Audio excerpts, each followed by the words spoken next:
Shalom, selamat pagi Bapak Ibu Saudara sekalian dikasihi Tuhan. Senang rasanya kita boleh bertemu lagi meskipun tidak secara tatap muka langsung, tetapi tidak menyurutkan semangat kita untuk tetap beribadah dengan sungguh-sungguh di hadapan hadirat Tuhan. Kita mulaikan ibadah kita pada pagi hari ini. Kita mau sama-sama pujikan satu pujian. Ku tetap cinta, dan ku mau tetap setia Tuhan. Karena sungguh Tuhan, Engkau baik buat hidup kami.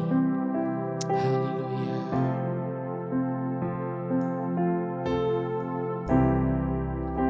Ku tetap cinta,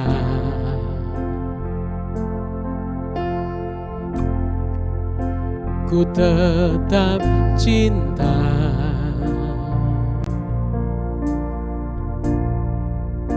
walau badai datang menerpa, ku tetap cinta.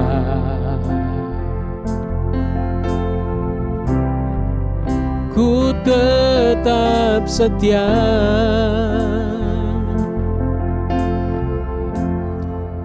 ku tetap setia,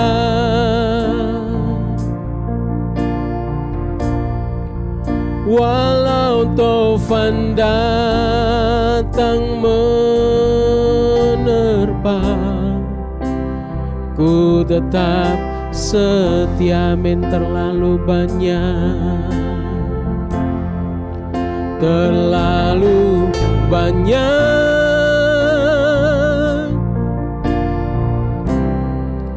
yang Tuhan telah beri,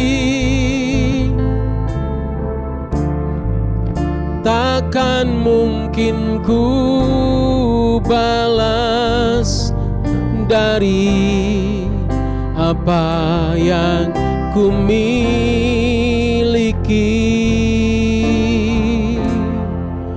Ku persembahkan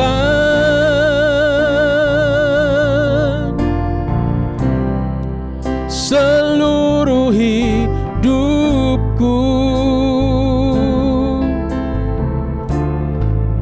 biar ku tetap cinta dan ku tetap setia untuk selama-lamanya.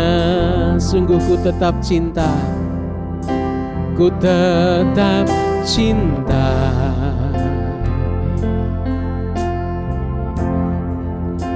ku tetap cinta, walau badai datang menerpa, ku tetap cinta. Amin. Kami mau tetap setia ya Tuhan. Ku tetap setia,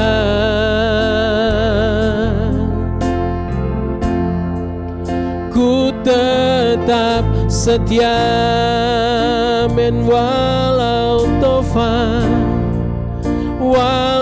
taufan datang menerpa, ku tetap setia. Men sungguh terlalu banyak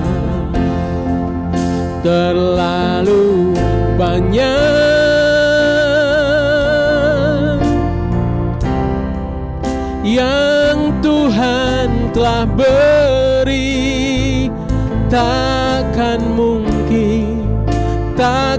mungkin ku balas dari apa yang ku miliki.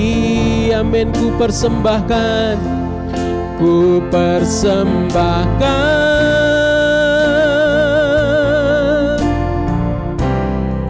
seluruh hidupku,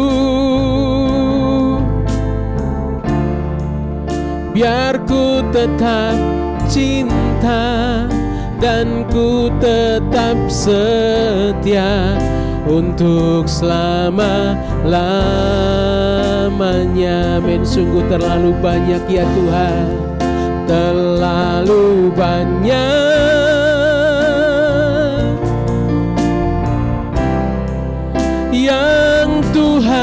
telah beri, takkan mungkin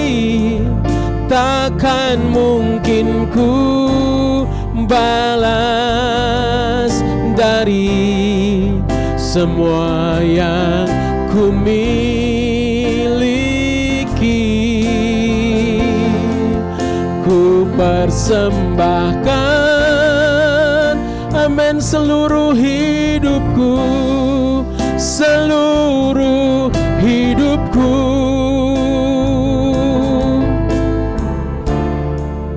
Biar ku tetap cinta dan ku tetap setia untuk selama-lamanya. Biar ku tetap cinta, biar ku tetap cinta dan ku tetap setia untuk selama-lamanya. Sungguh biar ku tetap cinta, biar ku tetap cinta dan ku tetap setia untuk selama-lamanya. Sungguh Tuhan, ajarkan kami untuk tetap terus mengasihi, mencintai Engkau lebih dari apapun. Karena sungguh Tuhan, terlalu banyak apa yang sudah Tuhan beri dan terus kami rasakan di dalam hidup kami, bahkan sampai saat ini terus kami mengecap segala kebaikan-kebaikan-Mu. Terima kasih, berikan kepada kami hati yang taat, hati yang setia, hati yang sungguh-sungguh untuk kami cari perkenanan-Mu Tuhan. Di setiap waktu, di setiap kesempatan kami mau terus memuji, menyembah-Mu selalu di dalam roh dan kebenaran. Bawa kami Roh Kudus untuk hidup semakin berkenan lebih lagi Tuhan. Dan pakai kami menjadi saksi alat-Mu untuk kemuliaan dan kepujian bagi nama-Mu. Biarlah kami boleh saling mendukung, saling menguatkan satu dengan yang lain. Untuk kami boleh terus semakin maju di dalam setiap pekerjaan Tuhan. Bila ada kuasa si jahat Tuhan yang ingin mengganggu hidup kami, mengganggu pertumbuhan iman kami, Tuhan patahkan dalam nama Yesus. Tidak ada satu pun yang mengikat akan hidup kami Tuhan, segala dosa dan tabiat lama, sehingga benar-benar Tuhan kami hidup berkenan, bahkan hati kami bersih di hadapan-Mu Tuhan, dan kami semakin hari semakin mengasihi Engkau saja ya Tuhan. Tuhan, sebentar kami mau serahkan ibadah kami, berkati setiap kami, saudara-saudara kami semua yang ada di rumah masing-masing yang mengikuti ibadah Tuhan pagi hari ini secara online. Tuhan, jamah pribadi lepas pribadi, berikan kepada kami Tuhan sukacita yang luar biasa untuk kami boleh memuji dan mempermuliakan nama-Mu. Terima kasih Tuhan, kami mulaikan ibadah kami di dalam nama Tuhan Yesus. Haleluya, amin. Sungguh lebih dari segalanya ya Tuhan, kami mengasihi Engkau. Lebih dari segalanya Tuhan, kami terus mau berharap padamu Tuhan. Haleluya.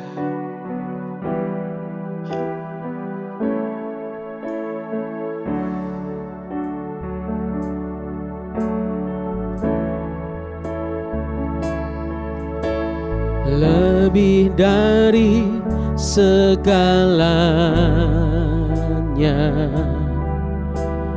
ku berharap padamu.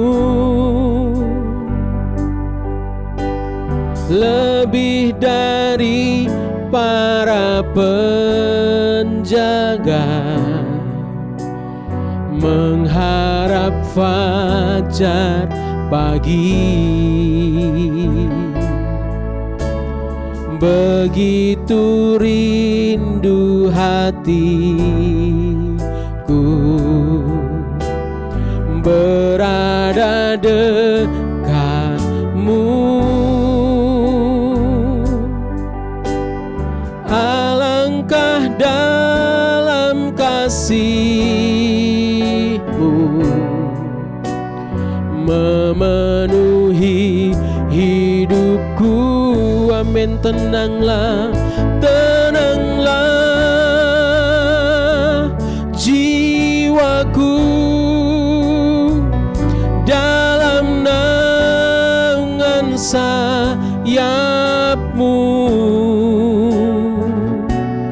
menembus awan gelap.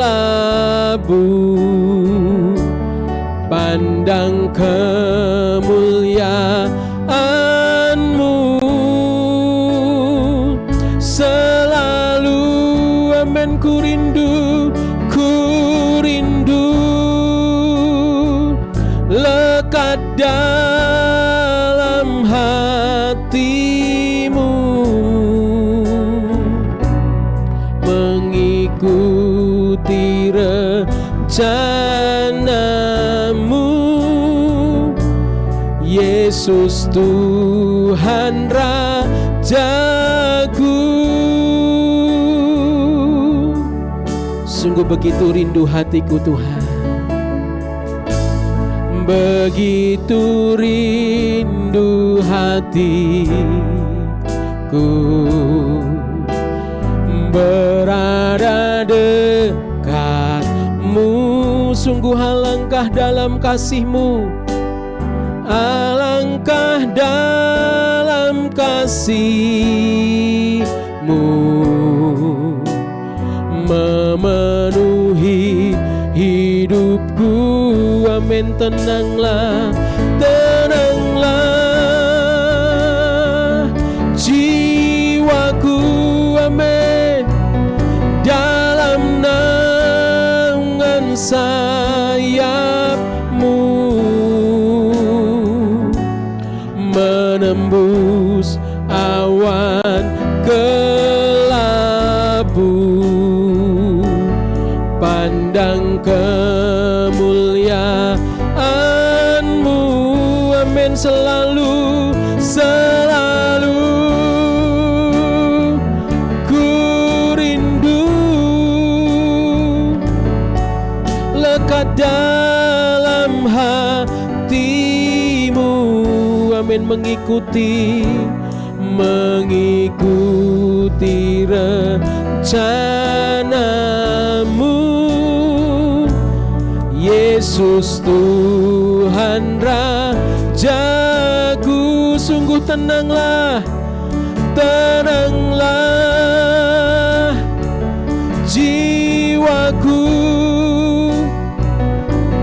dalam naungan sayap-Mu, menembus awan kelabu. Pandang kemuliaan-Mu, amin, selalu, selalu ku rindu lekat dalam hati-Mu. Amin. Mengikuti rencana-Mu. Yesus Tuhan Rajaku. Amin. Mengikuti rencana-Mu. Yesus Tuhan Rajaku. Amin. Mengikuti rencana-Mu. Yesus Tuhan Rajaku. Beri kemuliaan buat nama Tuhan. Haleluya, haleluya. Sungguh kami bersyukur Tuhan, sebab kami selalu ada dalam perlindungan-Mu. Sungguh tenanglah jiwaku ada dalam naungan-Mu. Terima kasih Tuhan, haleluya. Bersyukur buat kasih setia-Mu, bersyukur buat kemurahan-Mu, haleluya. Sungguh aman kami Tuhan dalam naungan-Mu. Sungguh terlindung kami dari mara bahaya, karena Engkau Tuhan Allah perlindungan kami. tahanan kami, sungguh tenanglah jiwa kami. Sungguh Engkau Allah yang abadi, yang menjadi perlindungan kami umat-Mu Tuhan. Sungguh kami bersyukur, haleluya. Terima kasih Tuhan, terima kasih Yesus, terima kasih Roh Kudus. Terima kasih Bapa buat kebaikan dan kemurahan-Mu yang selalu kami rasakan. Haleluya. Terima kasih. Kami bersyukur Tuhan.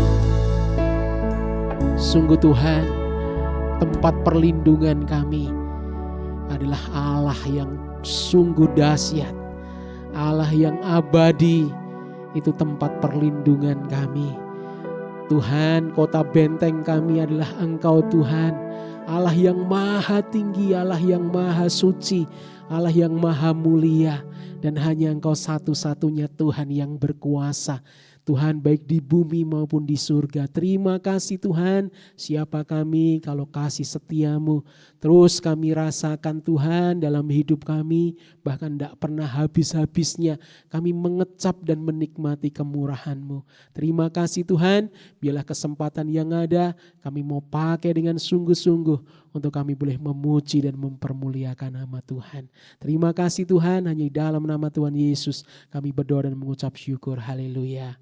Amin. Shalom, puji nama Tuhan. Bapak Ibu Saudara sekalian kasih Tuhan, senang rasanya kalau kita ada saat ini, semua oleh karena anugerah dan kemurahan Tuhan, semua oleh karena berkat-berkatnya yang dilimpahkan buat Bapak Ibu Saudara dan saya. Kita mau sama-sama bangkit berdiri, kita akan pujikan satu pujian, besarlah Tuhan dan Dia sungguh layak dipuji. Amin. Amin.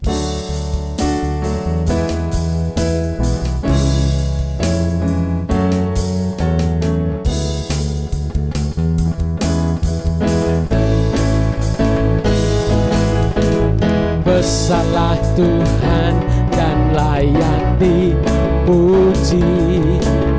Besarlah namanya, kekallah kuasanya. Sungguh aman, aman berlindung dalam naungannya.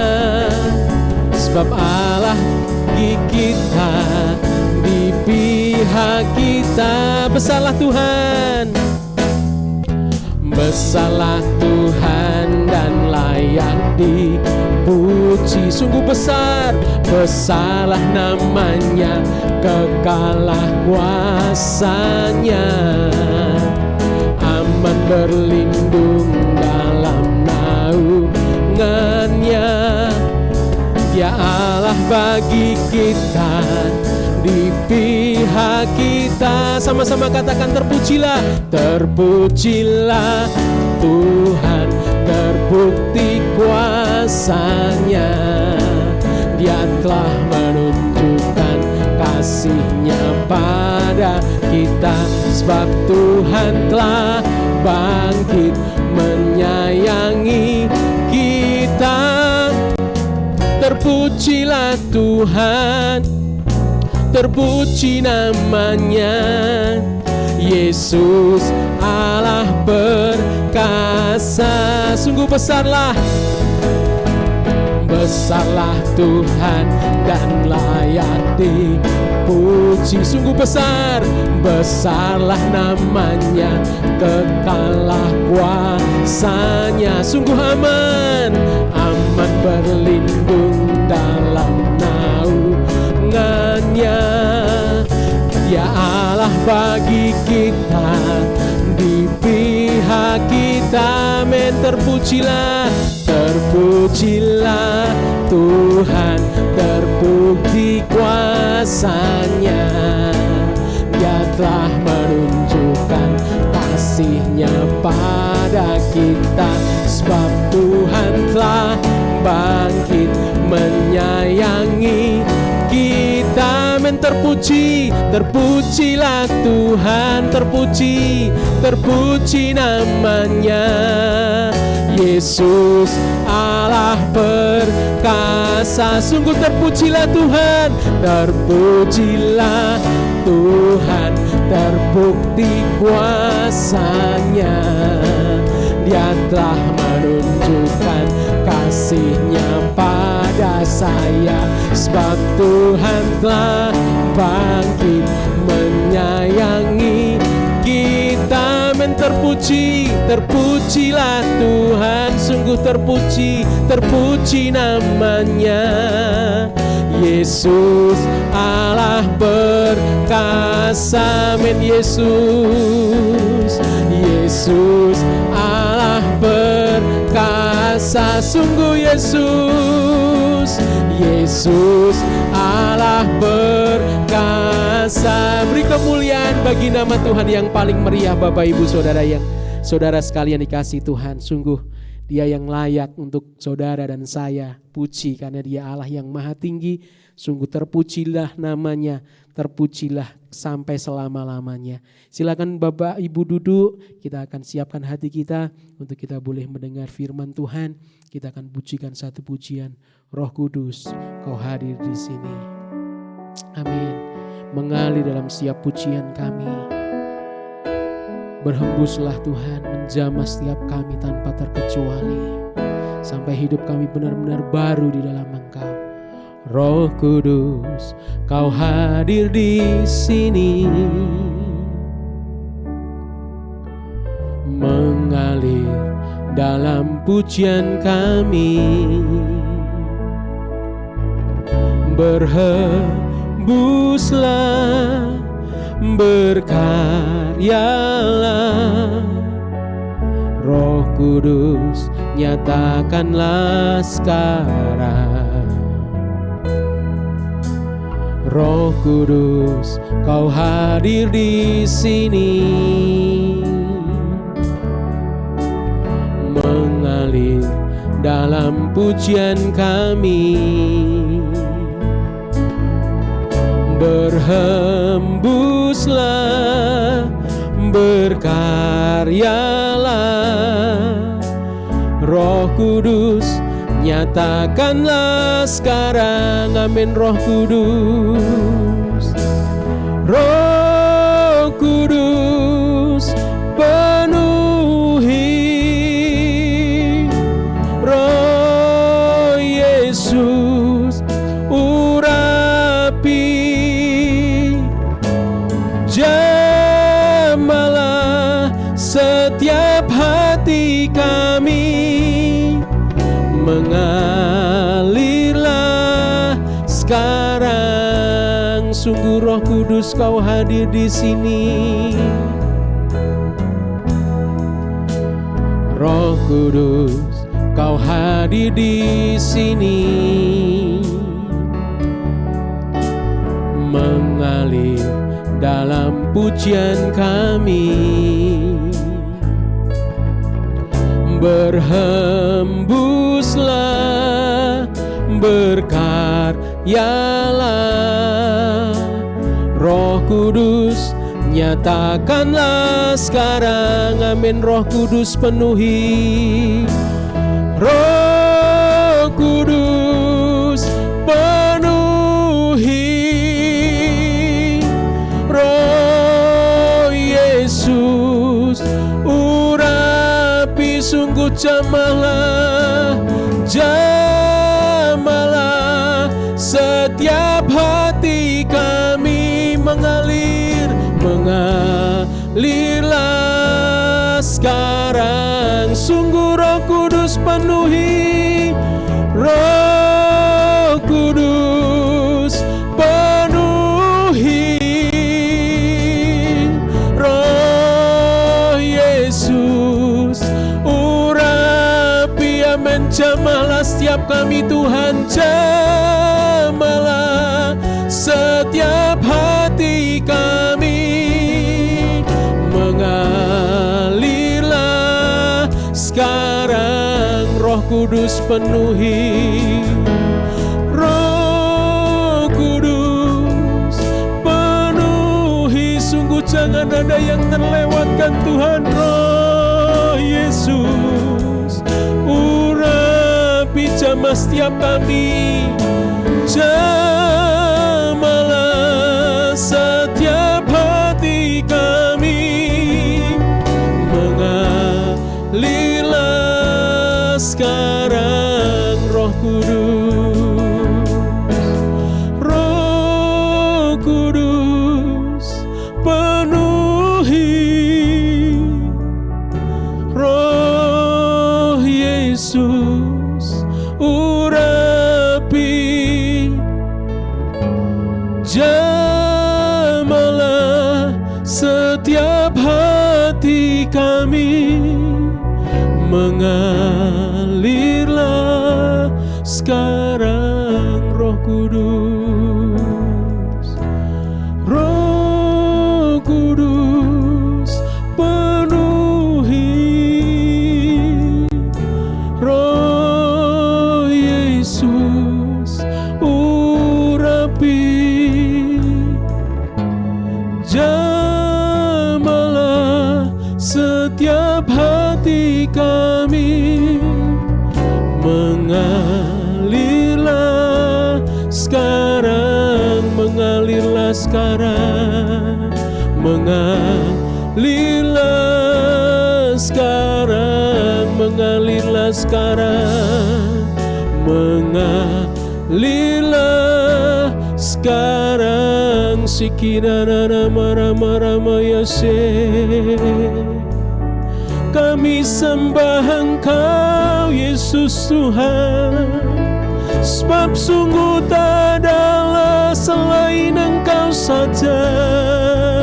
Sungguh hanya Engkau satu-satunya Tuhan, satu-satunya Allah yang hidup, yang layak disembah, layak dipuji, disanjung tinggi. Kudus, kudus, kudus namamu Yesus Tuhan. Kami puji, kami sembah dengan segenap hati, dengan segenap jiwa, dengan segenap kekuatan kami. Kami puji namamu Yesus Tuhan.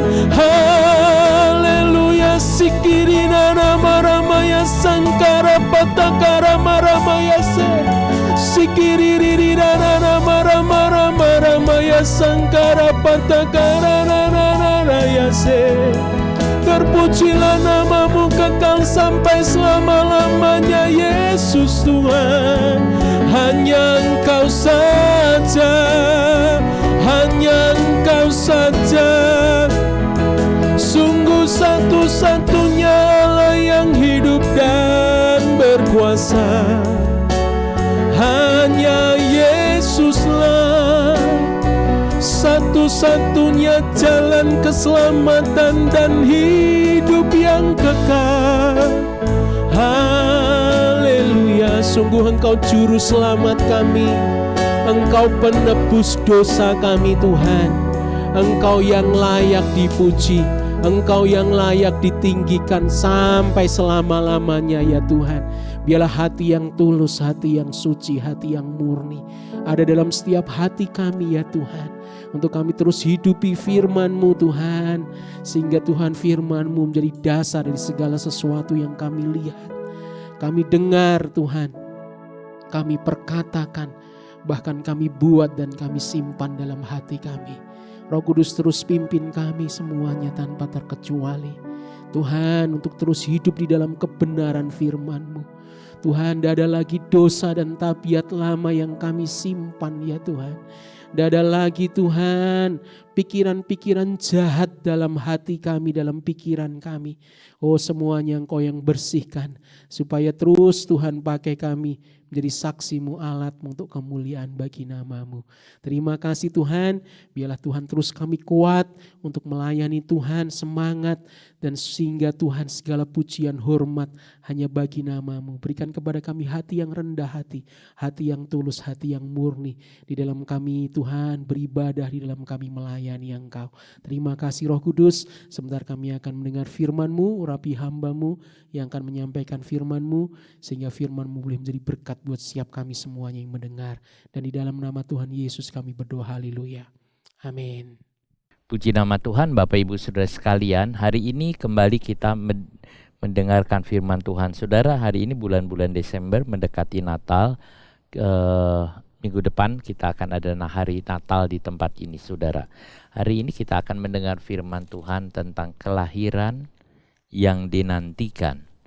Kelahiran yang dinantikan. Saudara, menantikan kelahiran adalah kabar sukacita. Apalagi kalau kelahiran dari juru selamat kita.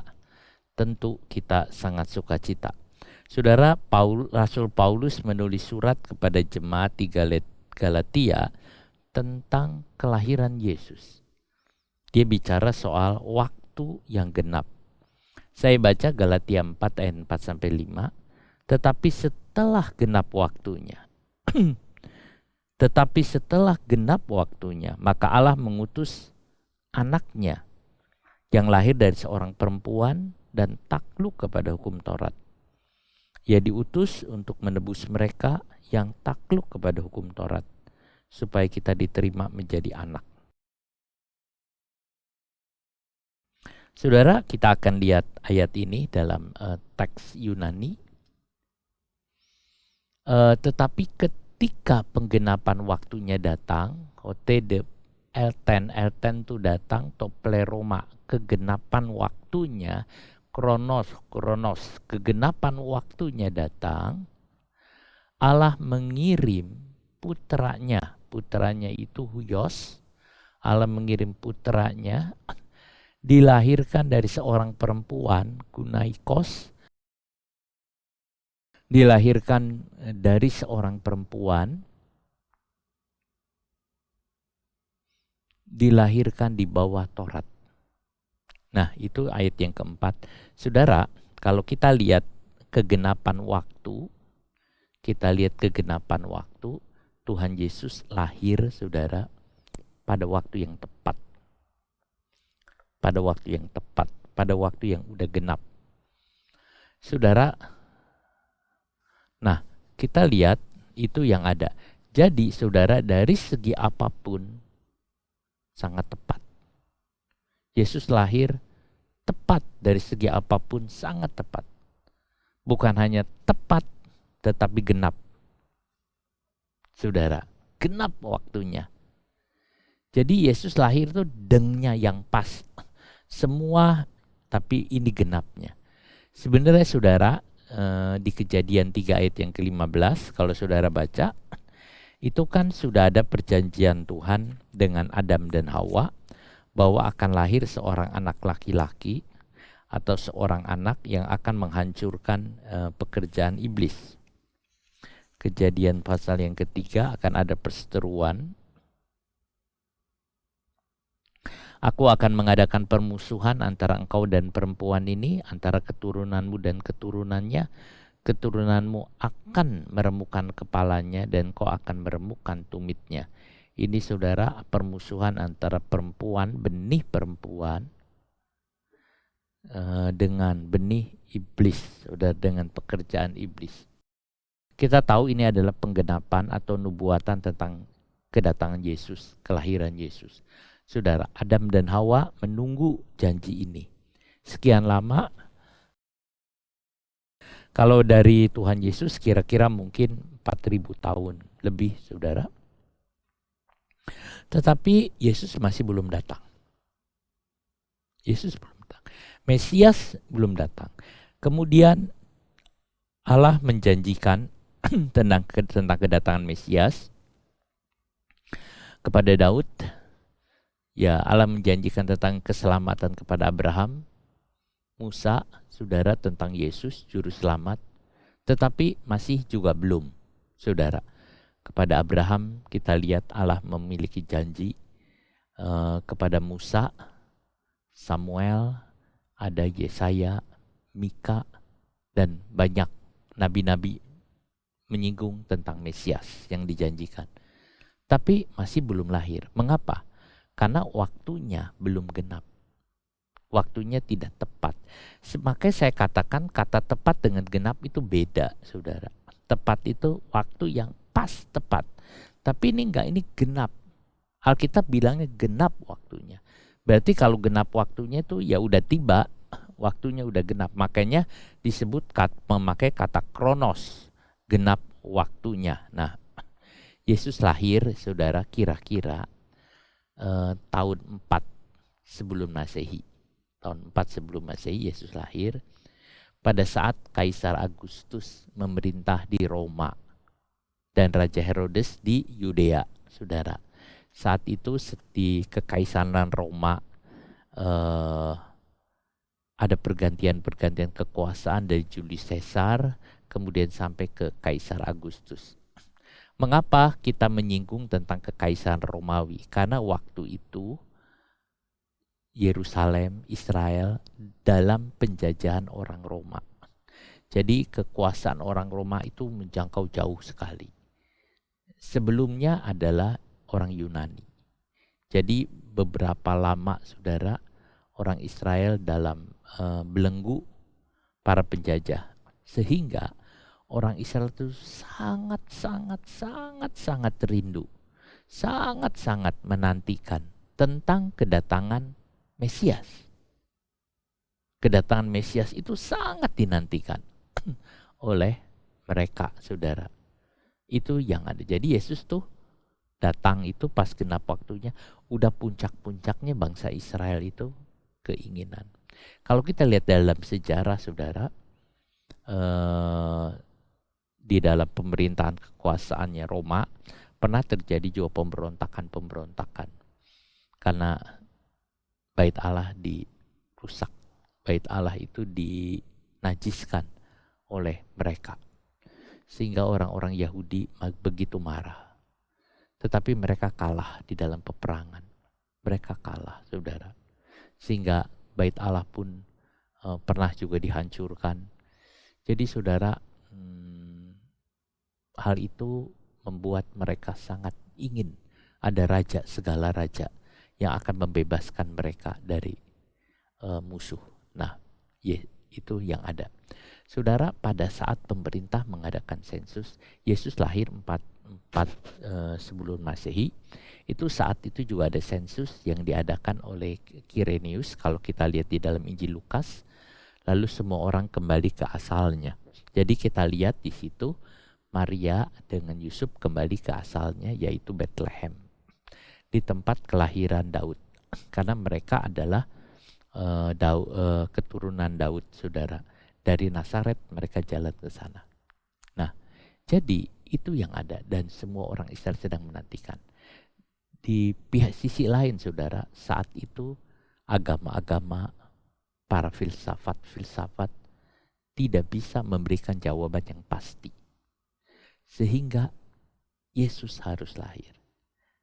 Jadi semua dalam puncak-puncaknya dan juru selamat itu lahir. Genap waktunya atau waktunya udah terpenuhi.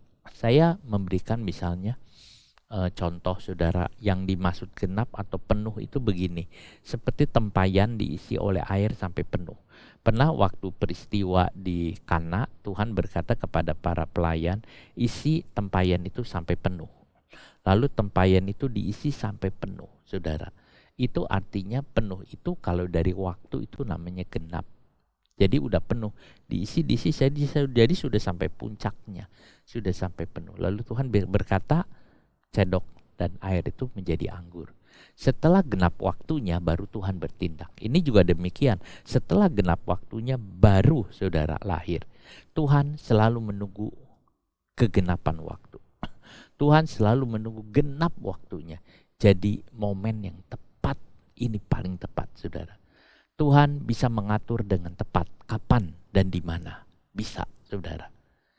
Inilah kedaulatan Allah. Jadi Tuhan bisa mengatur, Tuhan bisa melakukan. Ini kedaulatan Allah atas segala peristiwa-peristiwa yang ada di dunia. Jadi semua peristiwa-peristiwa yang ada di dunia di dalam kedaulatan Allah. Iblis tidak berkuasa. Iblis tidak berkuasa. Walaupun iblis adalah penghulu di dunia, tetapi iblis tidak punya kuasa kekuasaan masih dalam kedaulatan Allah, saudara. Nah, kita lihat tentang waktu, baik yang fana maupun yang kekal. Tuhan datang pada waktu yang genap. Tuhan datang pada waktu. Demikian juga nanti kedatangan Tuhan yang kedua, saudara, nunggu genap waktunya, sama pengertiannya. Setelah genap semuanya, ya itulah sebabnya pada waktu Yesus mati bicara sudah genap. Lalu kemudian di akhir juga kitab Wahyu mengatakan sudah genap. Udah selesai genap, saudara, jalan. Cuman kedatangan Yesus yang kedua itu genap waktunya, itu artinya gereja udah siap. Gereja udah sempurna, gereja udah dibangun, gereja di saudara sudah bertumbuh menjadi mempelai. Yesus datang. Kegenapan. Nah, waktu yang genap. Tadi saya singgung kekaisaran Roma, saudara. Dari sisi lain juga ada, saudara, tentang kegenapan waktu. Kalau tadi dilihat hanya dari sisi pemerintahan, sekarang kita lihat apa yang dibuat oleh kekaisaran Roma. Saudara, kekaisaran Roma telah membuat jalan-jalan di mana-mana sehingga menghubungkan satu wilayah dengan wilayah yang lain. Saat itu kekaisaran Roma sudah begitu luas dan dia membuat jalan-jalan, dia mau ke seluruh, sehingga semua jalan, saudara, semua lancar. Infrastrukturnya sudah dibuat oleh kekaisaran Roma.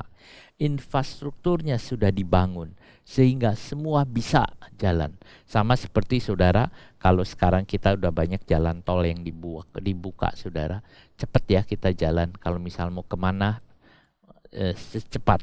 Ada orang saya tanya mau Malang Solo berapa lama, bisa 3 jam, saudara. 3 jam setengah, saya nggak ngebayangin, saudara. Tapi katanya bisa sampai segitu. Wih, cepat sekali dia. Ya, di tol terus cepat sekali sampai.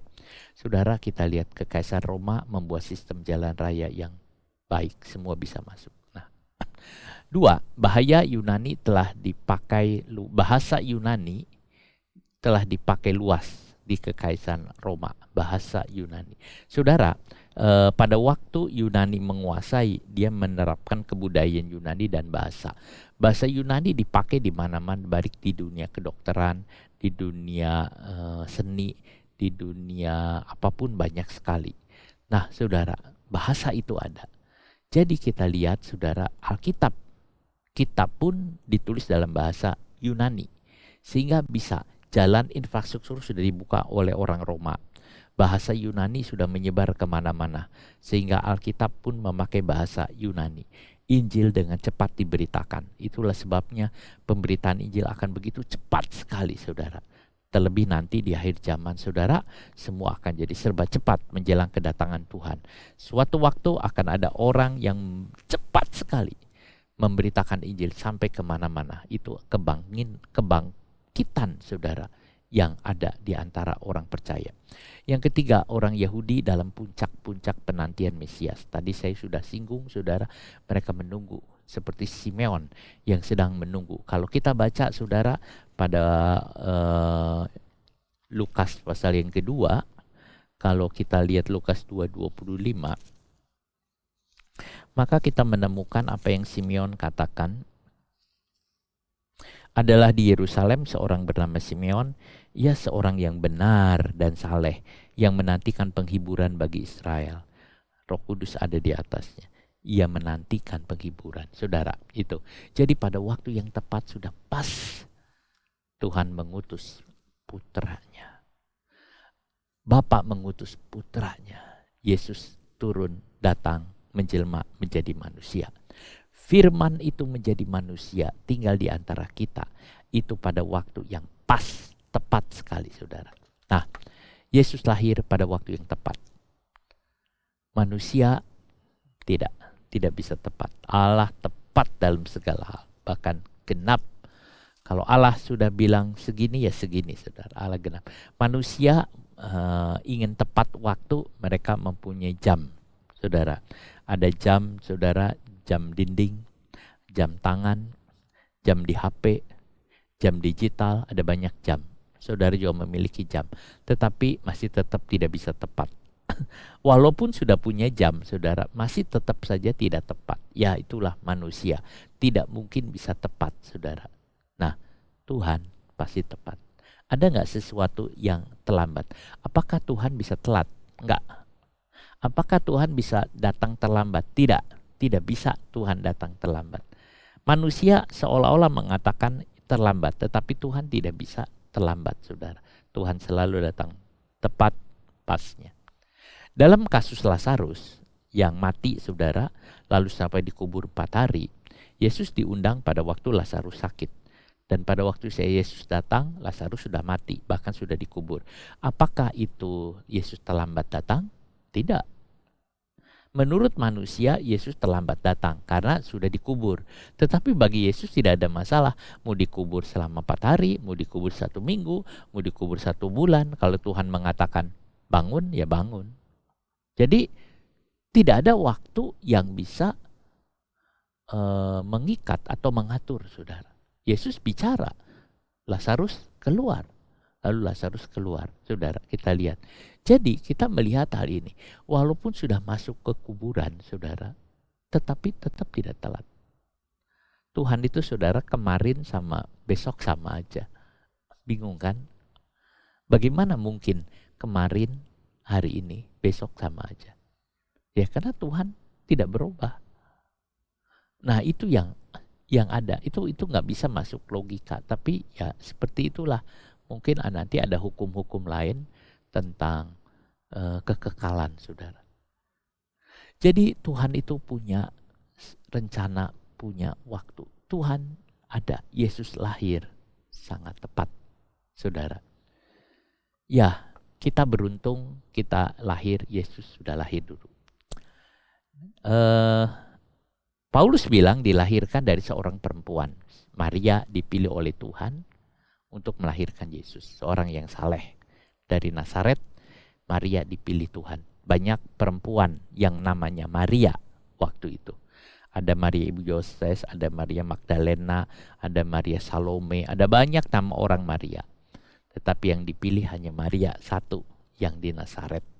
Maria yang sedang bertunangan dengan Yusuf. Maria yang dipilih untuk melahirkan Yesus. Dia seorang yang saleh, dia seorang baik. Itulah Maria. Saudara, ini menunjukkan bahwa Yesus memang putra manusia. Ini menunjukkan bahwa Yesus memang putra manusia, saudara. Ini kita lihat. Jadi, dia dilahirkan dari seorang perempuan. Yesus adalah anak manusia. Saudara, firman menjadi manusia itu sudah fakta. Tak bisa diapa. Ada orang tidak percaya bagaimana mungkin, tapi memang begitu. Dan saya sangat mempercaya hal itu, bahwa Allah menjadi manusia, menjadi sama seperti kita. Saudara, filsafat gnostik ya yang muncul pada waktu itu, dia nggak mau mengatakan Yesus itu adalah manusia. Yesus menjelma menjadi manusia. Dia hanya mengatakan Yesus adalah Allah. Yesus adalah Allah, saudara. Yang ada, tidak mengatakan. Tetapi saudara, setiap orang yang tidak mengakui bahwa Yesus adalah Allah yang menjelma menjadi manusia, dia adalah antikris dan roh antikris. Bahkan dia adalah si penyesat. Sedangkan dari sisi lain, saksi Yehova misalnya, atau Mormon, saudara, dia mengatakan Yesus itu hanya manusia. Itu juga salah. Yesus itu adalah Allah yang jadi manusia. Dia Allah tapi dia juga manusia. Saudara, itu yang kita lihat. Yesus adalah Allah dan manusia. Ya, manusia sepenuh. Saudara, kalau tidak, Yesus tidak bisa jadi seorang penebus. Jadi karena dia adalah manusia sepenuh, maka dia bisa jadi penebus. Sebab itu, ia harus lahir dari seorang perempuan. Dari seorang manusia. Saudara, Yesus harus penuh manusia. Yesus adalah Allah yang lahir ke dunia sebagai manusia. Inilah kebenaran Alkitab. Yesus adalah Allah yang lahir ke dunia sebagai manusia. Jadi saudara, itu adalah ya. Jadi dia adalah Allah, saudara, yang jadi manusia. Ini sudah dinubuatkan dalam Alkitab. Juga disebut benih perempuan yang akan meremukan iblis. Yesaya 7 ayat yang ke-14.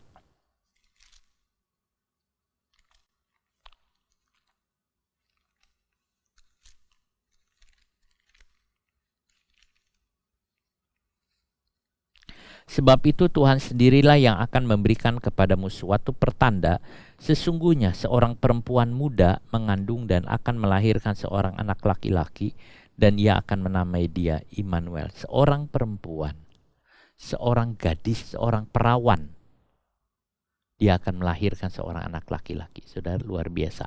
Lahir di bawah peraturan Taurat. Waktu Yesus lahir, saudara, orang-orang Yahudi itu di bawah peraturan hukum Taurat Perjanjian Lama.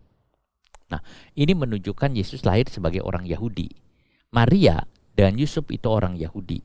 Mereka taat kepada peraturan-peraturan hukum Taurat yang Tuhan berikan kepada Musa di Gunung Sinai. Saudara, ini hukum Taurat seringkali juga disebut hukum Musa. Itu dasar. Taurat itu artinya ajaran. Itu adalah ajaran. Jadi ajaran Tuhan, Taurat Tuhan itu sempurna, ajaran Tuhan itu sempurna, saudara. Dan mereka taat kepada peraturan-peraturan yang ada, yang tertulis di dalam Alkitab. Kejadian, Keluaran, Imamat, Bilangan, Ulangan. Tetapi ada juga, saudara, kitab Mazmur, saat itu sudah muncul, juga kitab para nabi. Jadi saudara, orang-orang Yahudi atau semua orang Israel, mereka taat kepada Tanak yang disebut, yaitu Torah, Nebiim, dan Ketubim. Itu artinya Taurat Tuhan, lalu kitab nabi-nabi, dan juga kitab-kitab catatan lain. Saudara, kita lihat yang masuk kitab catatan lain itu termasuk dalam Nehemia, Esra itu, saudara.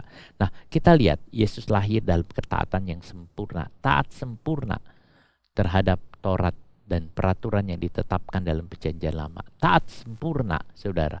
Mika 5 ayat 1-5 mengatakan bahwa Yesus lahir di Bethlehem. Jadi saudara, Yesus lahir dalam peraturan-peraturan yang ada. Dan dia taat kata Alkitab supaya dia bisa menebus orang yang hidup di bawah peraturan Taurat. Saudara, itu kenapa? Karena Yesus melakukan hukum dengan sempurna. Dapat nggak saudara kita membayangkan, seandainya dunia ini tidak ada Yesus? Dunia ini tanpa Yesus. Saudara pikirkan, dunia ini tidak ada Yesus. Gimana? Dunia ini gak ada Yesus gimana? Saudara, tidak ada terang. Kalau dunia ini tidak ada Yesus, saudara, misalnya tidak ada Yesus ya lahir.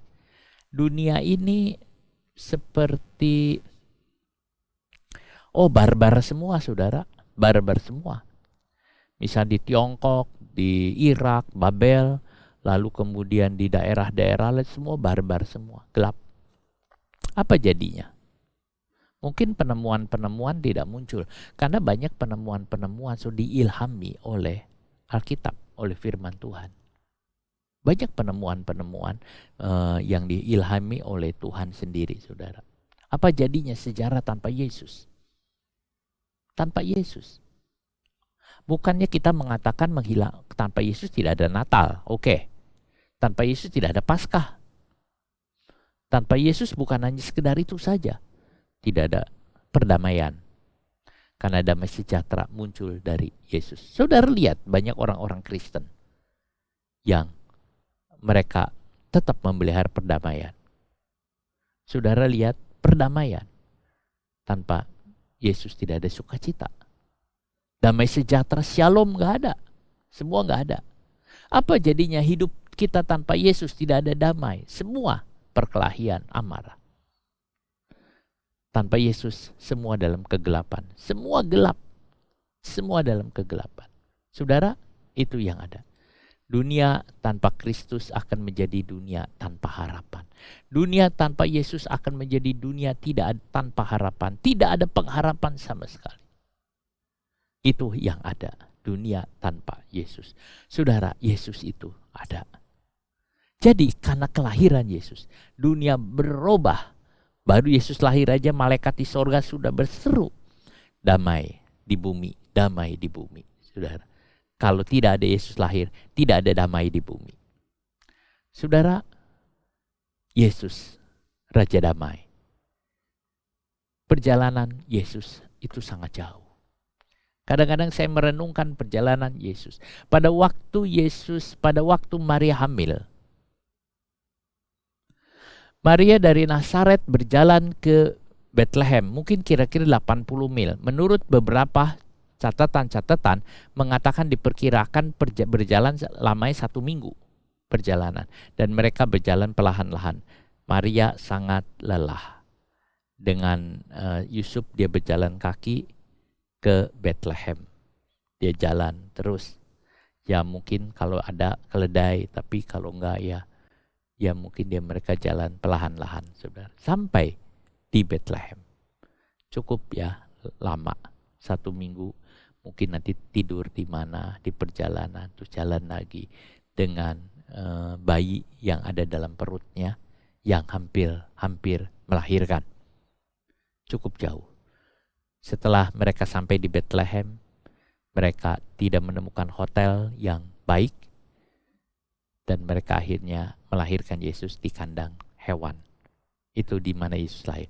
1 minggu perjalanan untuk melahirkan di Bethlehem. Jauh perjalanan. Untuk melahirkan Yesus saja harus menempuh perjalanan 1 minggu. Sebetulnya kalau bisa sih Tuhan, Tuhan ya, lahirnya di Yerusalem dulu aja, nanti sesudah itu baru pergi ke Bethlehem. Tidak, Yesus harus lahir di Bethlehem, tempat Daud. Dan dia harus jalan, saudara. Dan itu sudah diatur oleh Tuhan dengan sensus. Karena mau gak mau dia harus jalan, apapun juga harus jalan. Saudara, peraturan-peraturan harus dilakukan. Mau melahirkan Yesus harus jalan 1 minggu, kira-kira segitu, saudara. Tapi kalau lihat Tuhan Yesus, perjalanan Tuhan Yesus lebih jauh lagi. Sangat jauh. Tidak ada perjalanan sejauh perjalanan Tuhan Yesus. Satu perjalanan atau journey, saudara, satu perjalanan yang sangat jauh. Bukan traveling, tapi satu perjalanan yang ada tujuan dan itu sangat jauh. Dari mana, saudara? Dari sorga ke dunia. Itu perjalanan yang sangat jauh. Saudara, dari sorga ke dunia itu kalau kata di dalam Alkitab, saudara, Injil Matius, ada satu penghalang yang besar. Tidak mungkin bisa. Tetapi Yesus melewati segala macam halangan dan rintangan. Penjelmaan Yesus menjadi manusia bukan gampang. Itu banyak cerita, saudara. Banyak cerita yang sulit dan rumit. Perjalanan Yesus dari Allah menjadi manusia itu melewati banyak hal. Tapi jalan. Dan Yesus mau menerimanya itu lahir sebagai seorang bayi, saudara. Jauh perjalanannya. Kalau jarak bumi matahari itu kira-kira 150 juta kilometer. 150 juta kilometer, saudara. Sangat jauh. 150 juta kilometer. Kalau jarak bulan bumi itu paling 300-an lah, 300 kilometer. 300 ribu kilometer. 300 ribu. Ya, 300 ribu.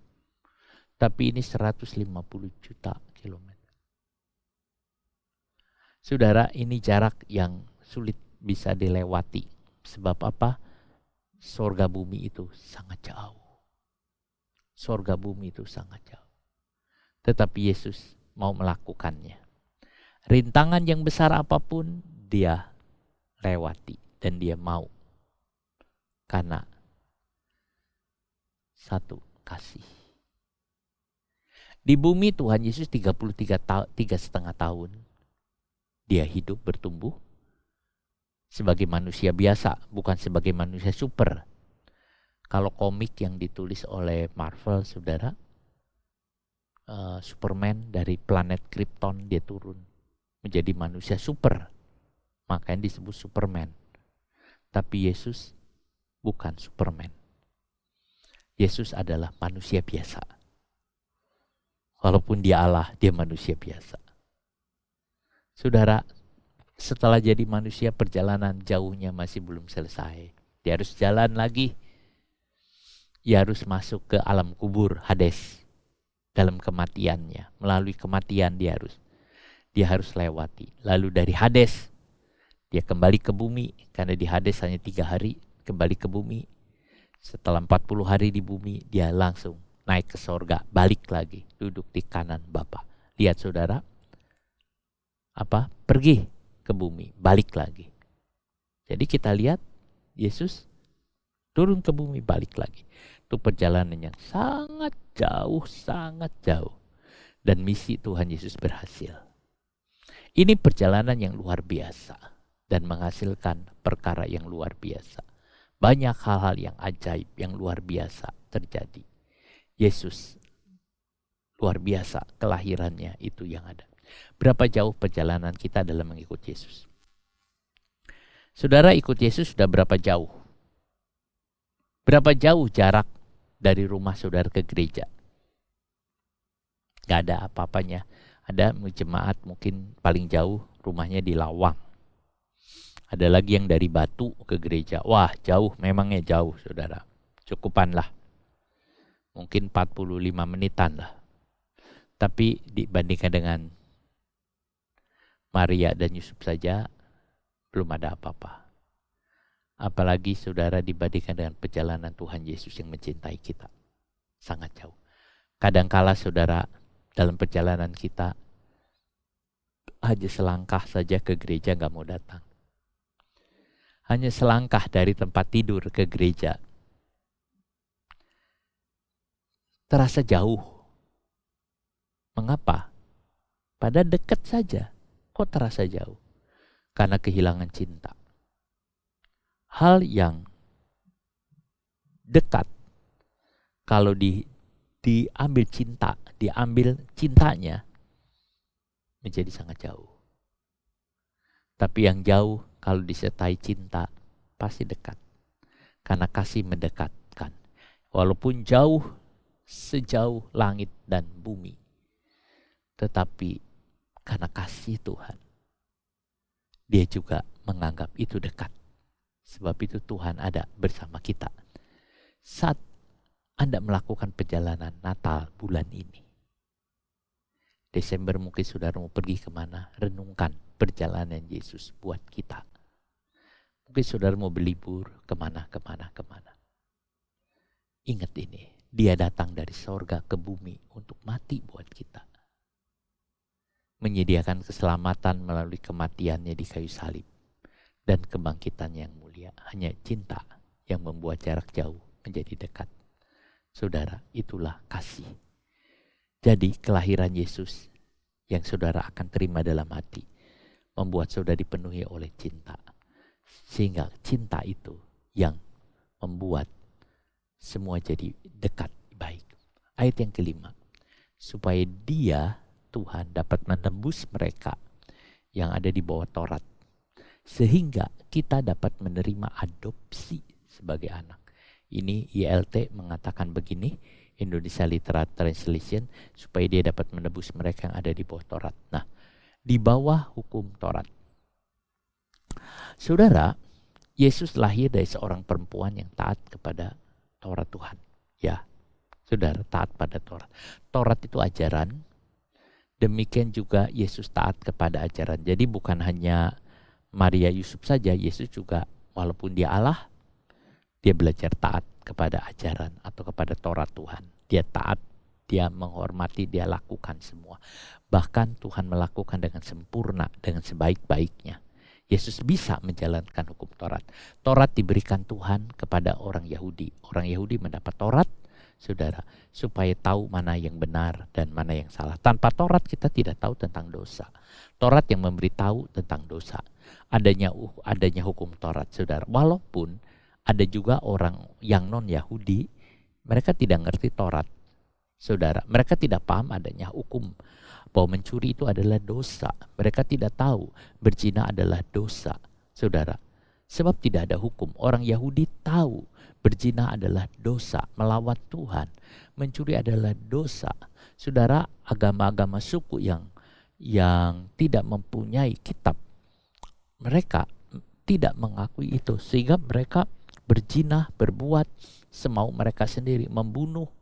Saudara, dengan begitu. Tetapi apakah itu bukan dosa? Iya, mereka tidak tahu dosa, tetapi hukuman Tuhan akan datang kepada mereka. Jadi saudara, hukuman akan datang kepada orang yang baik yang yang mempunyai Taurat ataupun yang tidak mempunyai Taurat, dua-duanya akan kena hukuman karena mereka melanggar. Kalau mereka melanggar, yang tahu Taurat melanggar dalam ketahuan, yang tidak ada hukum Taurat melanggar dalam ketidaktahuan. Sama saudara, seperti ada orang dikasih ini obat ya, ini racun. Bagi yang tahu, mungkin dia mau melawan, dia minum juga. Bagi yang nggak tahu, dia juga minum juga. Karena dia tidak tahu, dua-duanya mati. Tetapi saudara, kita lihat, itu yang ada. Semua dalam kondisi binasa. Nah, Yesus mati. Yesus lahir, Yesus datang. Bagi orang yang di bawah hukum Taurat, berarti orang Yahudi. Dan juga yang di bawah hukum kutukan dosa, itu berarti non-Yahudi juga. Atau semua. Galatia 3 ayat 13.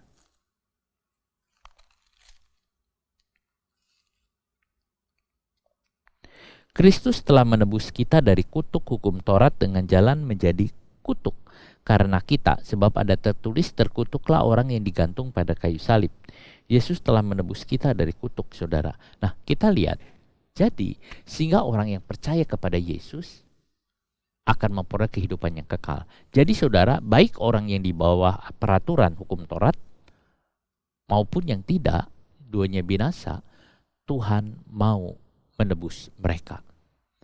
Tetapi Tuhan tidak memaksa bagi mereka yang mau menerima. Yesus taat kepada hukum dan dia akan mengerjakannya sampai selesai. Saudara, karena Yesus bisa melakukan hukum Taurat dengan sempurna, maka dia bisa menebus kita. Saya tulis membeli, saudara, sebab kata menebus itu seperti kata membeli, saudara.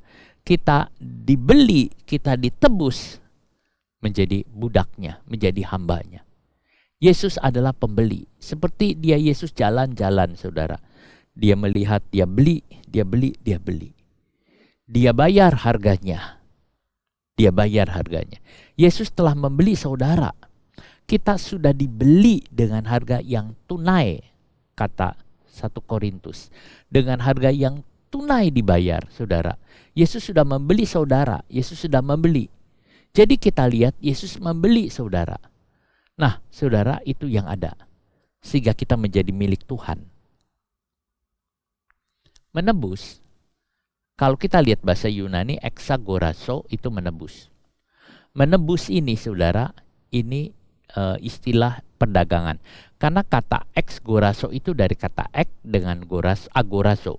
Agorazo itu artinya pasar.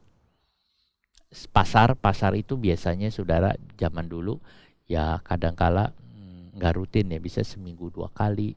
Tapi itu pasar. Disitulah orang transaksi jual beli. Jadi pasar dari si saudara artinya. Jadi bisa artinya membeli di pasar. Nah, kata menebus ditulis ini juga memang agak aneh. Kata menebus kok nggak ditulis yang lain. Jadi kata menebus artinya adalah membeli di pasar. Jadi kalau Tuhan Yesus menebus kita, Tuhan Yesus menebus saudara, artinya Tuhan Yesus membeli saudara. Saudara sudah dibeli. Loh, kenapa? Siapa yang jual saudara? Kalau Tuhan membeli, siapa yang jual? Saudara, kita ini udah dijual. Siapa yang jual kita? Dosa. Pada waktu manusia berbuat dosa, maka dosa telah menjual manusia. Pada waktu manusia berbuat dosa, maka dosa telah menjual semuanya. Artinya, kita di dalam perbudakan dosa. Seperti dosa itu jadi tuan. Dosa itu jadi tuan. Dan kita jadi budaknya, saudara. Nah, sisi perbudakan. Lalu Tuhan Yesus datang. Dia berkata, berapa harga ini semua? Budak-budak ini berapa harganya? Dosa mengatakan, bayar mahal harganya. Dengan apa? Dengan seluruh yang ada padamu. Dengan darahmu. Dengan hidupmu. Dengan keberadaanmu. Lalu Yesus mengatakan, aku bayar itu semua. Lalu Yesus menyediakan diri. Dia mati di kayu salib untuk membayar. Jadi saudara, darah Yesus adalah harga pembayaran buat dosa-dosa saudara semua. Dosa-dosa saudara semua itu dibayar oleh harga hidup Yesus. Yesus membeli dengan cara dia mati di kayu salib. Dia menjadi kutuk, ganti kutuk yang menimpa saudara. Dia membeli, dia adalah pembeli, saudara. Yesus adalah penebus bagi orang yang mau menerimanya. Yesus adalah penebus, saudara. Roma 6:23, upah dosa itu maut, kasih karunia Allah, hidup yang kekal. Yesus tidak memaksakan penebusan pada mereka yang gak mau. Kalau gak mau ya udah. Tapi Yesus seolah-olah jalan tiap hari, diperbudakan, beli. Dan dia beli semua. Dia bayarin semua. Sehingga Yesus mengatakan kepada dosa, siapa yang percaya kepadaku, bebas. Siapa yang percaya kepadaku, bebas. Dan yang tidak percaya, silahkan. Jadi kalau ada orang, Yesus mengatakan itu bebas, bebas. Ya, bebas. Saudara, saya jadi ingat dengan satu kisah pada zaman Hitler, saudara. Kalau nggak salah di daerah Swedia ya. Swedia atau Polandia, saudara. Itu waktu itu Hitler sedang menangkapin begitu banyak orang Yahudi. Itu hendak dimasukkan ke camp, ke kereta api. Sudah dimasukkan, dipadatkan di dalam kereta api, bergerbong-gerbong, saudara. Lalu kereta api itu akan membawa orang itu, dan nanti orang itu akan dibunuh di dalam kereta api. Begitu kejamnya Hitler. Seolah-olah saudara akan dibawa ke neraka. Kereta api itu akan berjalan dibawa ke neraka. Ini adalah kereta api yang menuju ke neraka, saudara. Seorang dari Swedia ngelihat hal itu. Dia berani, dia datang ke pimpinan, dia mengatakan, karena dia kenal, lalu dia kenal dekat dan sepimpinan, dia mengatakan, anak buah saya, pegawai saya, tidak boleh diangkut ke kereta ya, pegawai saya. Oh iya. Lalu dia buat, saudara, asal ada bukti bahwa dia pegawai. Sudah langsung dia cuman coret-coret aja, saudara, namanya. Ini, kamu siapa? Ini. Kamu siapa? Ini. Padahal bukan pegawainya, saudara. Kamu siapa? Ini. Kasihkan, lepas. Kasihkan, lepas. Kasihkan, lepas. Oh, saudara, banyak sekali yang mau masuk ke gerbong, lepas. Kasih lagi, lepas. Kasih lagi, lepas. Dan mereka pada keluar semua, saudara. Mereka berlari, dibebaskan cuman sepotong kertas yang hanya ada tanda tangan saja, saudara. Terima semua. Mereka pada lepas. Ratusan orang. Sampai akhirnya tentara Nazi bingung. Ini gak bisa, ini gak bisa. Lalu keretanya suruh jalan, saudara. Orang yang menerima bebas dari api neraka. Mungkin ada orang mati, enggak, saya gak mau. Dia naik kereta, lalu habis mati, dibakar. Kalau dengar cerita ini, saudara, saya bayangkan seperti banyak orang mau dibawa ke neraka oleh tuan dosa. Ya, mungkin Hitler kayak dosa, kayak tuan dosa, dia bawa masuk ke gerbong kereta yang menuju ke neraka. Siapa yang mau menjadi orang Swedia? Siapa yang bersedia menjadi orang Swedia ini yang mau menolong, melepaskan ratusan orang Yahudi bebas dari kematian? Yesus melakukan itu dan bicara kepada tuan dosa. Tuan dosa, ingat. Tuan dosa ingat bahwa orang ini, dia percaya kepadaku. Maka tuan dosa mengatakan, ya, karena engkau sudah beli, saudara. Saya percaya kepada Yesus, saya dapat surat itu. Saya dapat kertas itu. Yang Tuhan kasih dan saya terima itu. Itulah kepercayaan saya terima itu. Dan saya mengatakan terima kasih Tuhan. Terima kasih Tuhan buat ini. Dan saya pegang itu Tuhan, saudara. Dan saya lepas dari gerbong kereta api yang mau ke neraka. Karena saya percaya kepada Yesus. Itulah yang Yesus lakukan. Dia jalan, eksagoraso. Dia jalan di pasar. Dia bilang, ya ini ya, ini ya. Ini ambil ya, ini ambil ya, ini ambil ya, ini ambil. Dan semua yang percaya sudah lepas. Luar biasa. Ada 3 hal yang dilakukan Yesus. Dia bayar harga tebusan dengan darahnya. Plus aku sudah bayar. Dia hapus segala kutukan. Apapun. Dia bebaskan yang terbelenggu. Biasanya para budak itu dibelenggu lehernya, diikat. Tapi Yesus melepaskan semua. Itulah sebabnya saudara, dia jadi manusia. Natal ini adalah kelahiran dia, sang penebus, sang pembebas. Dia yang membeli kita saudara. Pengadopsian anak. Saudara, sehingga kita bisa menerima pengadopsian sebagai anak. Di sini dikatakan adopsi. Kalau saya lihat di TB,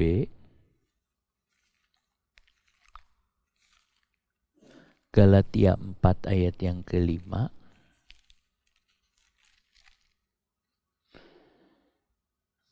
ia diutus untuk menebus mereka yang takluk kepada hukum Taurat supaya kita diterima menjadi anak. Diterima menjadi anak. Ini kata anak ini wetheos saudara, itu adalah anak adopsi, anak angkat. Memang kita adalah anak adopsi saudara. Bagaimana orang Yahudi? Saya rasa orang Yahudi juga sama anak adopsi. Paulus juga bicara kepada orang Yahudi. Anak-anak yang benar ya cuma Yesus sendiri. Semua adalah adopsi. Diangkat anak Allah. Anak-anak kita yang percaya dijadikan anak-anak Allah. Diadopsi. Saudara, pengertian adopsi saudara jangan sampai salah dengan pengertian yang sekarang. Kita adalah anak adopsi. Tuhan Yesus lahir ke dunia supaya kita bisa diadopsi menjadi anak Allah. Jadi kelahiran Yesus itu membuat kita diadopsi, diambil anak oleh Bapa melalui Yesus. Jadi melalui Yesus Kristus kita diambil anak oleh Bapa sehingga kita menjadi anak Allah, kita menjadi keluarga Allah. Saudara diambil anak. Saudara, kalau udah diambil anak zaman Roma dulu saudara, semua permasalahan dari anak itu sudah nggak ada karena sudah diambil sama Bapa itu semua. Misalnya dia sebagai budak sudah hilang semua belenggu sudah hilang semua karena sudah diambil. Banyak orang rindu ingin diambil menjadi anak oleh para penguasa supaya mereka bebas. Ya, banyak para budak ingin. Tetapi saudara sudah diambil oleh Tuhan. Bukan oleh bangsawan Roma, tapi oleh Tuhan. Saudaraku, salah satu manfaat besar dari penebusan Yesus adalah membuat kita bisa masuk menjadi keluarga Allah. Salah satu manfaat besar dari penebusan Yesus adalah membuat kita bisa masuk sebagai keluarga Allah. Pengadopsian adalah menjadikan kita keluarga Allah. Kita ada keluarga Allah. Bagaimana caranya kita diadopsi? Lahir baru. Percaya kepada Yesus. Lahir baru. Pengadopsian dalam PB artinya ditempatkan sebagai anak. Saudara ditempatkan sebagai anak. Bukan anak bayi. Pengadopsian. Tetapi huyos. Anak dewasa. Anak yang sudah oke. Saudara, ini yang ada. Sehingga semua yang berkaitan dengan perbudakan hilang. Karena diadopsi. Itu yang ada. Saudara bisa menikmati semua. Karena pengadopsian. Anak adopsi atau hyotesia itu anak angkat saudara. Jadi anak yang menempatkan sebagai anak. Jadi saudara orang biasa sudah tidak ada hubungan tapi sudah dianggap, ditempatkan sebagai anak. Diperlakukan sebagai anak, mendapat warisan sebagai anak, padahal bukan anak. Itu namanya adopsi. Bukan anak kandung, tapi diperlakukan sebagai anak kandung. Itu artinya saudara, kita resmi sih. Kita resmi sebagai anak Allah. Saudara, kita resmi sebagai anak Allah. Kita yang bukan jadi anak. Saudara, ya itu yang ada. Kita lihat, dan kita masuk di dalam warisan, saudara. Roma 8 ayat 15, karena tetapi telah menerima roh adopsi sebagai anak laki-laki yang dengannya kita berseru. Kita baca Roma 8:15.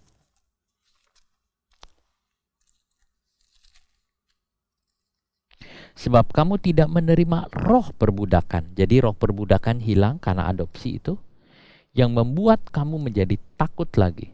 Tetapi kamu telah menerima roh yang menjadikan kamu anak Allah. Oleh roh itu kita berseru, ya Aba, ya Bapa. Tetapi kamu telah menerima roh yang menjadikan kamu anak Allah. Saudara, jadikan apa? Anak Allah, adopsi. Sehingga kita bisa berseru, Aba, ya Bapa. Saudara. Roma 8:23. Di Roma 8:23, dan bukan hanya mereka saja, tetapi kita yang telah menerima karunia sulung roh, kita juga mengeluh dalam hati kita sambil menantikan pengangkatan sebagai anak, yaitu pembebasan tubuh kita. Saudara, ini yang ada. Nah, anak banyak artinya, tetapi anak ini adalah huiotas. Huiotesia, anak angkat. Apa bedanya dengan tekna yang kecil? Beda. Bedanya anak dan putra. Kalau anak, saudara, itu melalui kelahiran. Jadi kalau anak itu melalui kelahiran. Tapi yang disebut huios di sini putra itu bisa melalui adopsi. Jadi saudara, jadi bukan anak yang keluar dari rahim si ibu, tetapi anak adopsi. Kalau anak itu masuk ke dalam keluarga, anak itu lahir lalu masuk ke dalam keluarga otomatis. Tetapi kalau yang disebut anak adopsi, dia menikmati kehidupan keluarga. Jadi dari tidak punya keluarga jadi punya keluarga, menikmati. Kalau anak kandung itu dari kecil masih dalam pengawasan. Tetapi kalau anak adopsi, dia sudah dikasih kebebasan sebagai orang dewasa. Kalau anak tidak dapat mewarisi. Anak, saudara, belum dapat mewarisi karena masih anak. Bukan tidak dapat, tapi belum dapat mewarisi. Sedangkan putra itu sudah bisa jadi mewarisi. Nah, saudara, bedanya anak dengan putra ya. Jadi putra itu, kita ini sebenarnya putra. Jadi sudah dewasa. Bukan bayi, bukan anak. Anak nggak bisa mewarisi, anak nggak bisa apa-apa. Tapi kalau putra itu bisa, saudara. Jadi itu yang kita lihat. Nah, kita adalah putra, sehingga kita bisa berseru, Aba, ya Bapa. Allah mengadopsi kita menjadi anaknya. Adalah berita yang sangat baik. Bagi seorang budak, jika mendengar kabar ini, ya bebas. Dia sangat bersuka cita, bebas dari segala hukuman. Dia menjadi merdeka, saudara. Apalagi dia menjadi ahli waris dari tuannya. Anak terhilang, saudara. Dia pulang. Dia sudah kehilangan hubungan intim dengan bapaknya. Dia pergi. Tapi bapaknya memulihkan. Saya suka mengatakan dalam bahasa Ibrani memakai kata rakam. Rakam itu adalah penerimaan tanpa tuntutan. Kasih tanpa tuntutan. Kalau Ahab itu kasih harus ada tuntutan, disiplin, tapi rakam tidak. Bapaknya menerima dengan tidak memperhatikan perbuatan jahat dari anaknya. Dia mengampuni full. Segala perbuatannya yang dibuatnya tidak dianggap. Dia menerima. Seperti itulah saudara yang ada. Apa yang hilang dari seluruh umat manusia? Apa yang hilang? Manusia kehilangan keintiman dengan Tuhan. Manusia kehilangan persekutuan dengan Tuhan. Manusia kehilangan, lalu Tuhan Yesus lahir. Untuk apa Yesus lahir? Tuhan Yesus lahir memperbaiki dan menyambung, membuat manusia intim lagi. Penebusan memungkinkan manusia yang telah jatuh untuk diterima kembali ke dalam persekutuan dengan Bapa. Terima. Karena karya anak yang telah diselesaikan. Saudara, Yesus datang untuk melakukan penebusan. Yesus datang untuk melakukan penebusan dan menjadikan kita sebagai anaknya. Itu yang ada. Dia lahir untuk kita. Yesus lahir, sudah adanya. Dia lahir buat kita. Kita nyanyi satu nyanyian. Betapa besar kasih-Mu, Allah.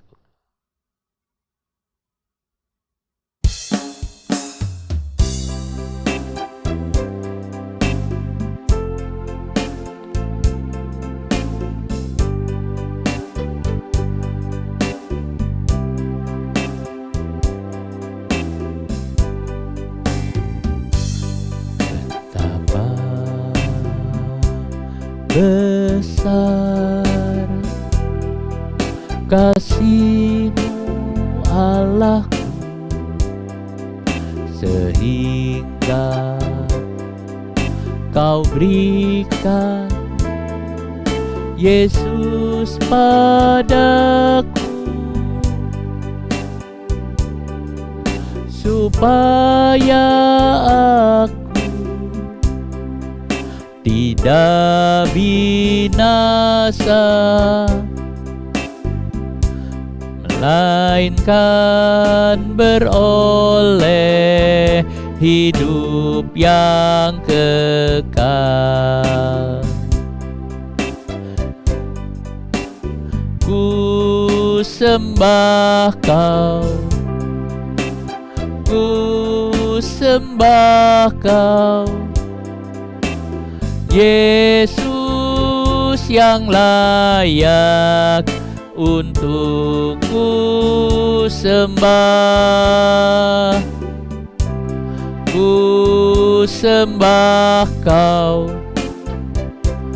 ku sembah Kau, Yesus yang layak untuk ku sembah.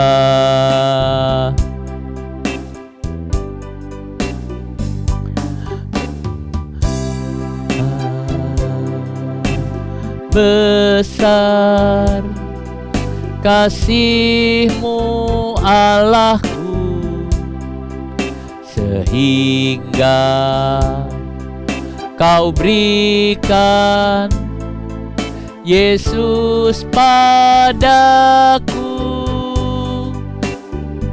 supaya aku tidak binasa, melainkan beroleh hidup yang kekal. Ku sembah Kau, ku sembah Kau, Engkau yang ku sembah, ku sembah Kau, ku sembah Kau, Engkau yang layak untuk ku sembah. Ku sembah Kau, ku sembah Kau, Engkau yang layak untuk ku sembah. Ku sembah Kau, ku sembah Kau, Engkau yang layak untuk ku sembah. Engkau yang layak untuk ku sembah. Engkau yang layak untuk ku sembah. Tuhan, terima kasih. Engkau sudah membeli kami, Engkau sudah membayar kami. Tuhan, apa yang Kau lakukan di dunia ini? Kau berkeliling seperti orang pergi ke pasar. Kau lihat semua dan Kau membeli semua. Dan Kau bayar dengan hidup-Mu Tuhan bagi kami. Kau lahir bagi kami, Kau mengasihi kami. Sungguh kami tidak bisa berbuat apa-apa dan kami tidak bisa membalas Engkau. Tuhan, ajar kami bisa membalas semua kebaikan dan kasih-Mu. Apa yang Kau inginkan Tuhan? Ajar kami berkenan kepadamu Tuhan, apa yang kau inginkan Tuhan. Tolong Tuhan Yesus untuk kami melakukan semua keinginanmu Bapa. Biar kau bersuka cita dan engkau betul bersuka cita karena kau telah melakukan pekerjaanmu bagi kami. Terima kasih banyak Bapa, tanamkan firman-Mu dalam hati kami. Kami berdoa Tuhan, biar firman-Mu bekerja, biar firman-Mu bekerja, biar firman-Mu Tuhan. Terima kasih Tuhan. Sucikan hidup kami Bapa. Tuhan, bagi jemaat-Mu Tuhan, kau tolong kau berkati jemaat-Mu Bapa. Terima kasih Tuhan Yesus. Beri senantiasa kekuatan, kesehatan, kesegaran. Terima kasih banyak Bapa, terima kasih. Saudaraku yang kekasih dalam nama Tuhan Yesus Kristus, terimalah berkat kasih karunia dari Tuhan Yesus Kristus. Kasih dari Allah Bapa dan persekutuan Roh Kudus menyertai saudara sekalian, mulai sekarang sampai selama-lamanya demi nama Tuhan Yesus. Amin.